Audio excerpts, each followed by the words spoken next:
जय Somnath.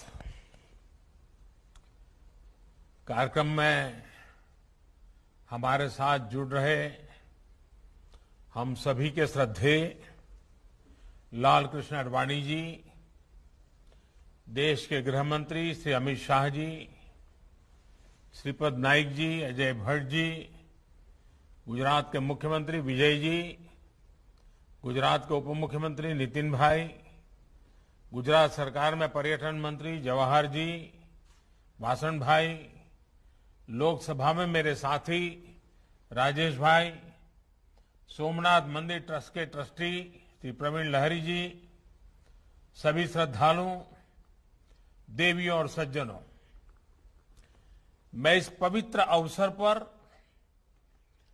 Video conference के जरिए जुड़ रहा हूं,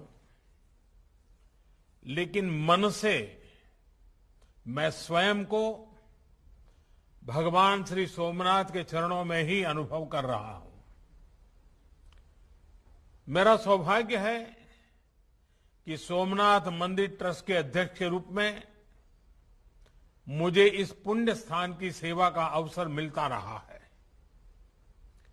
आज एक बार फिर हम सब इस पवित्र तीर्थ के कायाकल्प के साक्षी बन रहे हैं। आज मुझे समुद्र दर्शन पथ, सोमनाथ प्रदर्शन गैलरी और जीर्णोद्धार के बाद नए स्वरूप में जूना सोमनाथ मंदिर के लोकार्पण का सौभाग्य मिला है।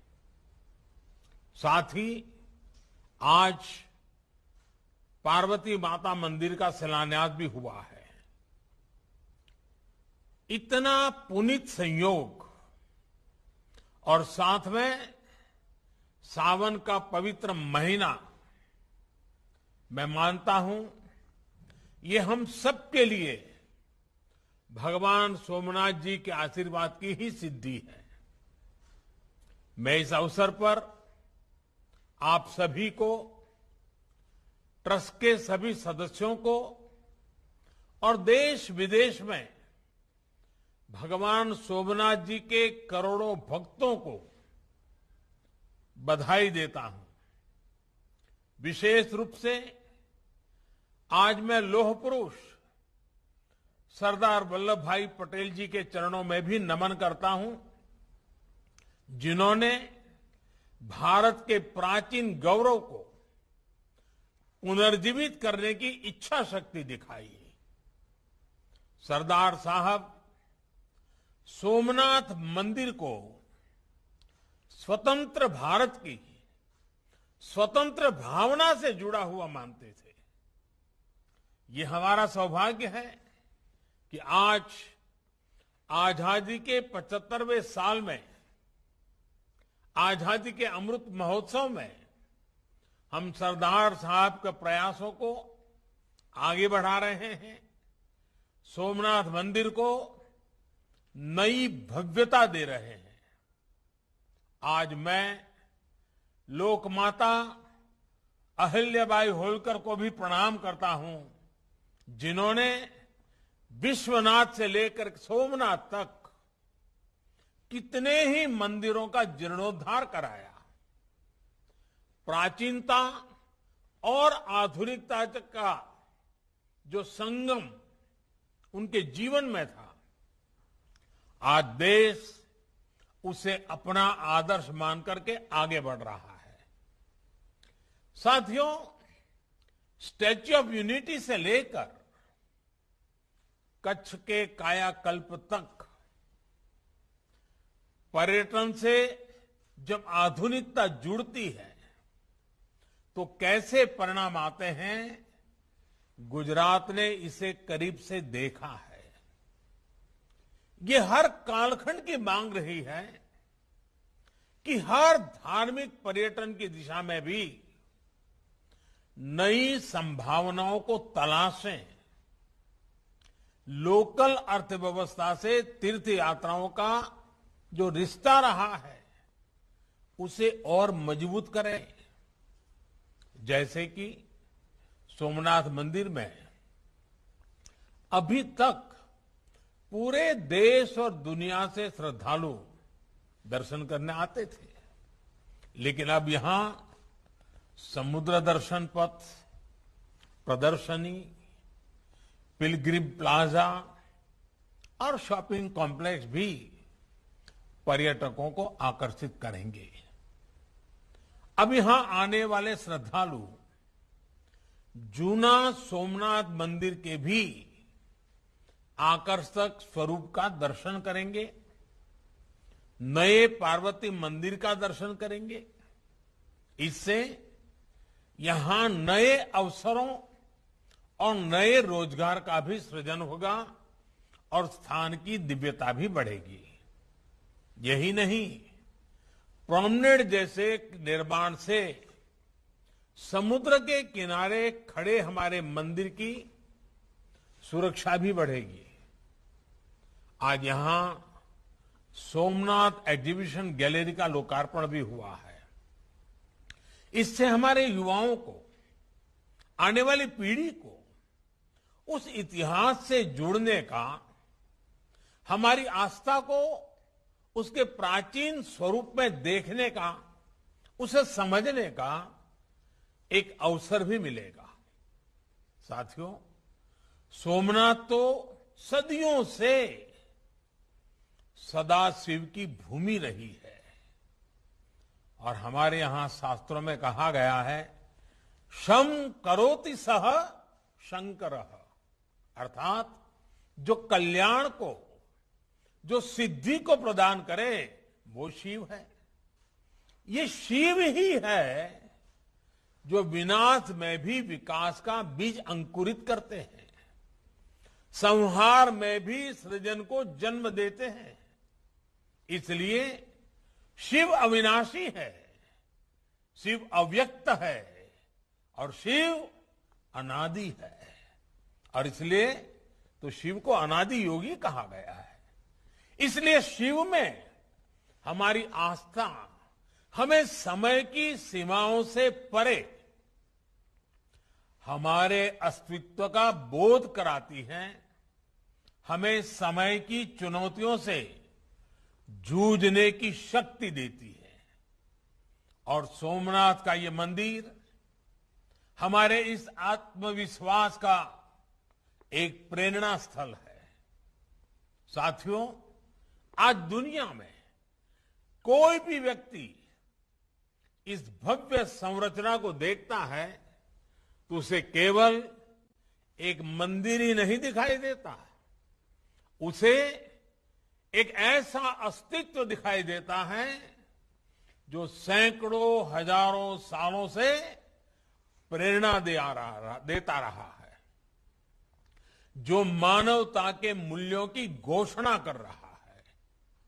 एक ऐसा स्थल जिसे हजारों साल पहले हमारे ऋषियों ने प्रभास क्षेत्र यानी प्रकाश का, ज्ञान का क्षेत्र बताया था और जो आज भी पूरे विश्व के सामने ये आह्वान कर रहा है कि सत्य को असत्य से हराया नहीं जा सकता, आस्था को आतंक से कुचला नहीं जा सकता। इस मंदिर को सैकड़ों सालों के इतिहास में कितनी ही बार तोड़ा गया, यहां की मूर्तियों को खंडित किया गया, इसका अस्तित्व मिटाने की हर कोशिश की गई, लेकिन इसे जितनी भी बार गिराया गया वे उतनी ही बार उठ खड़ा हुआ। इसलिए भगवान सोमनाथ मंदिर आज भारत ही नहीं पूरे विश्व के लिए एक विश्वास है और एक आश्वासन भी है। जो तोड़ने वाली शक्तियां हैं, जो आतंक के बलबूते साम्राज्य खड़ा करने वाली सोच है, वो किसी कालखंड में कुछ समय के लिए भले हावी हो जाए, लेकिन उसका अस्तित्व कभी स्थायी नहीं होता, वो ज्यादा दिनों तक मानवता को दबाकर नहीं रख सकती। ये बात जितनी तब सही थी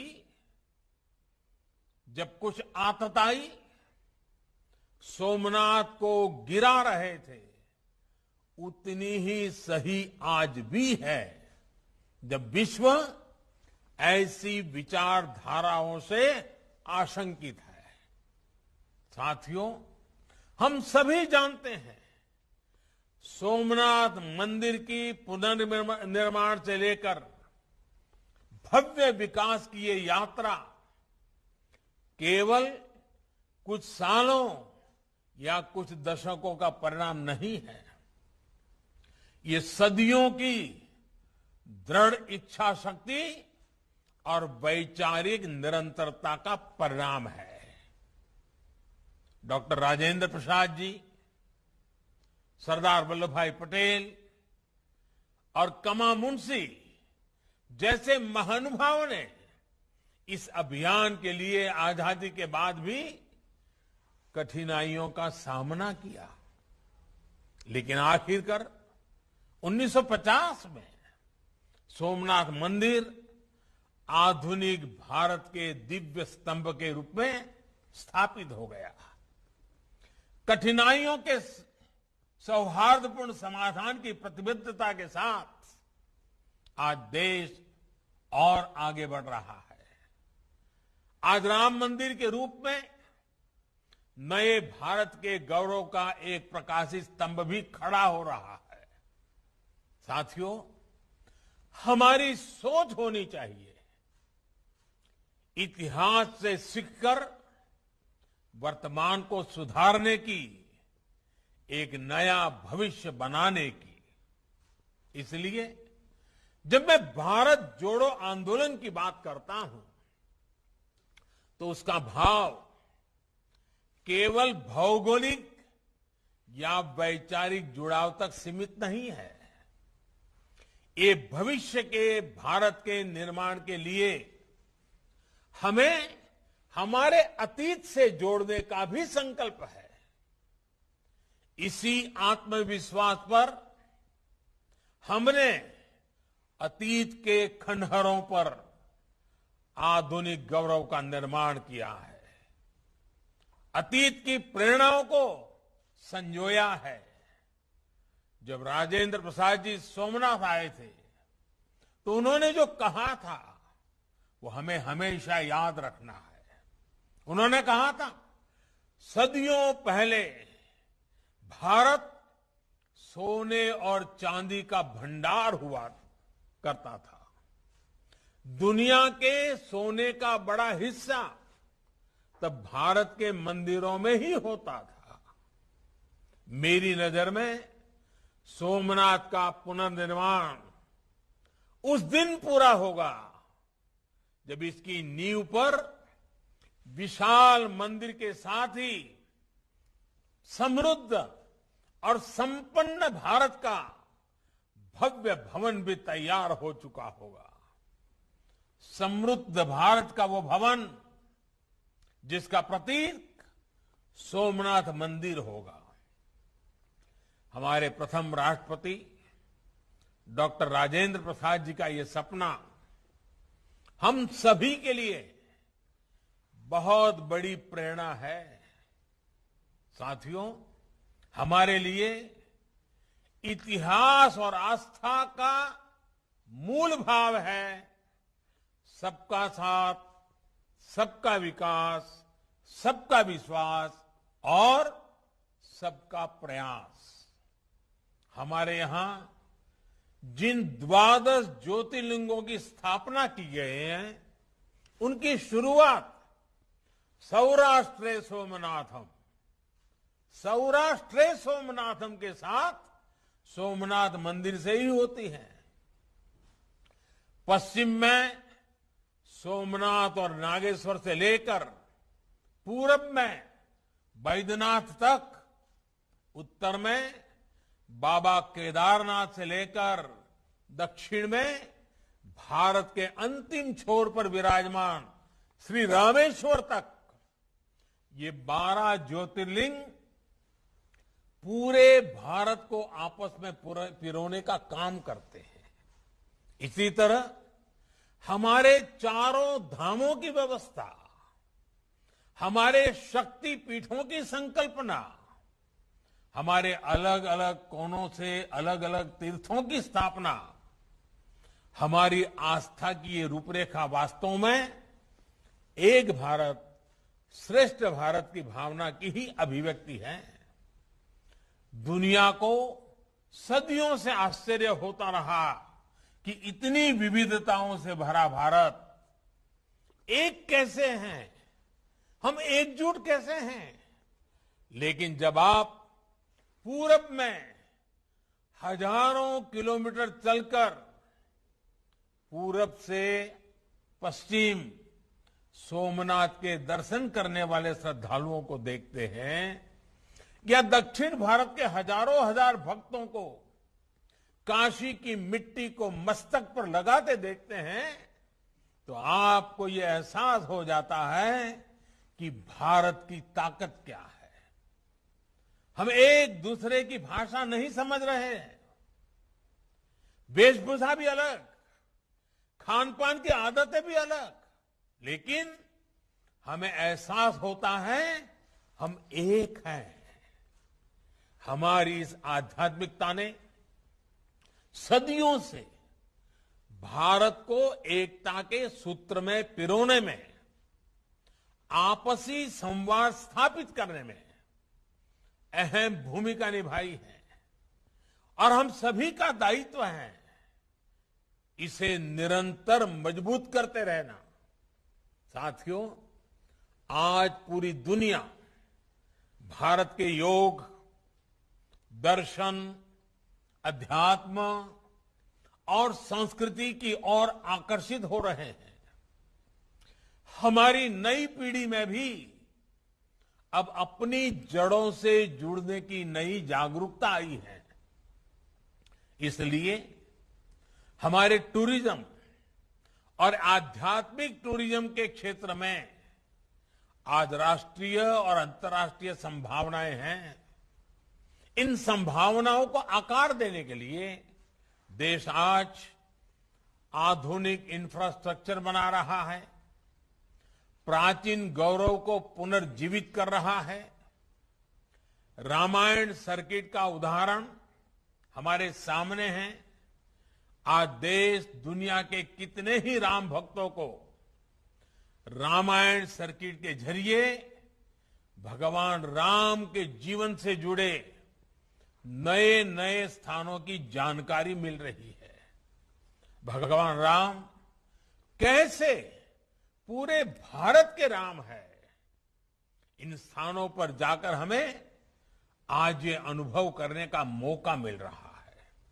इसी तरह बुद्ध सर्किट पूरे विश्व के बौद्ध अनुयायियों को भारत में आने की, पर्यटन करने की सुविधा दे रहा है। आज इस दिशा में काम को तेजी से आगे बढ़ाया जा रहा है। ऐसे ही हमारा पर्यटन मंत्रालय स्वदेश दर्शन स्कीम के तहत 15 अलग अलग थीम पर टूरिस्ट सर्किट्स को विकसित कर रहा है। इन सर्किट से देश के कई उपेक्षित इलाकों में भी पर्यटन और विकास के अवसर पैदा होंगे। साथियों, हमारे पूर्वजों की दूरदृष्टि इतनी थी कि उन्होंने दूर सुदूर क्षेत्रों को भी हमारी आस्था से जोड़ने का काम किया, उनके अपनेपन का बोध कराया। लेकिन दुर्भाग्य से जब हम सक्षम हुए, जब हमारे पास आधुनिक तकनीक और संसाधन आए, तो हमने इन इलाकों को दुर्गम समझकर उसे छोड़ दिया। हमारे पर्वतीय इलाके इसका बहुत बड़ा उदाहरण है। लेकिन आज देश इन पवित्र तीर्थों की दूरियों को भी पाट रहा है। बाबा केदारनाथ का विकास हो या उत्तराखंड में 4 धाम यात्रा के लिए कठिन पहाड़ों में टनल और हाईवेज का निर्माण हो, वैष्णो देवी मंदिर के आसपास विकास हो या पूर्वोत्तर तक पहुंच रहा हाईटेक इंफ्रास्ट्रक्चर हो, आज देश में अपनों से दूरियां सिमट रही है। इसी तरह 2014 में देश ने इसी तरह तीर्थ स्थानों के विकास के लिए प्रसाद स्कीम की भी घोषणा की थी। इस योजना के तहत देश में करीब करीब 40 बड़े तीर्थ स्थानों को विकसित किया जा रहा है, जिनमें 15 प्रोजेक्ट्स का काम पूरा भी कर लिया गया है। गुजरात में भी 100 करोड़ से ज्यादा के 3 प्रोजेक्ट्स पर प्रसाद योजना के तहत काम चल रहा है। गुजरात में सोमनाथ और दूसरे टूरिस्ट स्पॉट्स और शहरों को भी आपस में जोड़ने के लिए कनेक्टिविटी पर विशेष ध्यान दिया जा रहा है। कोशिश ये कि जब पर्यटक एक जगह दर्शन करने आए तो दूसरे पर्यटक स्थलों तक भी जाएं। इसी तरह देश भर में 19 आइकॉनिक टूरिस्ट डेस्टिनेशन की पहचान कर आज उन्हें विकसित किया जा रहा है। ये सभी प्रोजेक्ट्स हमारी टूरिस्ट इंडस्ट्री को आने वाले समय में एक नई ऊर्जा देंगे। साथियों, पर्यटन के जरिए आज देश सामान्य मानवी को न केवल जोड़ रहा है बल्कि खुद भी आगे बढ़ रहा है। इसी का परिणाम है कि 2013 में देश travel and tourism competitiveness index में जहां 65 स्थान पर था, 65th, वहीं 2019 में 34 स्थान पर आ गया, 34th। अंतर्राष्ट्रीय पर्यटन को बढ़ावा देने के लिए देश ने इन 7 सालों में कई नीतिगत फैसले भी किए हैं।